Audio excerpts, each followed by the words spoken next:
కార్లు కొనుక్కొని రిజర్వేషన్లలో ఉద్యోగాలు తెచ్చుకొని జనానికి మాత్రం ఏం బోధిస్తారట? తీసేయండి తీసేయండి, మీరు అందరూ తీసేయండి, మీ పేర్లో ఉండకూడదు, మీ సర్టిఫికెట్లో ఉండకూడదు, సర్టిఫికెట్లు మార్చేసుకోండి. కొంతమందికి పిచ్చి ప్రసంగాలు చేయడం బాగా అలవాటు. పిచ్చోళ్ళు అంటాను నేను వాళ్ళని. ఆ మధ్య ఒకడు పలుగురుకుతూ సంఘాలలో కూడా కులాలు వచ్చేసాయి, కమ్మ, చౌదరి, లేకపోతే రెడ్డి, కాపు, మాల, మాదిగ, ఇవన్నీ సంఘాల్లోకి వచ్చాయి అని చేదరించేసుకున్నాడట.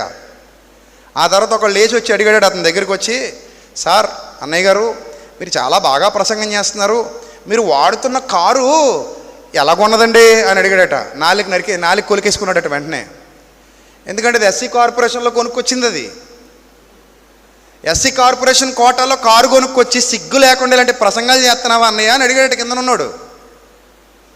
అలాగే అన్నయ్య, నువ్వు ఉద్యోగం చేస్తావు కదా, నీ ఉద్యోగం ఎలా వచ్చింది అన్నయ్య? రిజర్వేషన్ కోటాలో కొట్టుకొచ్చింది.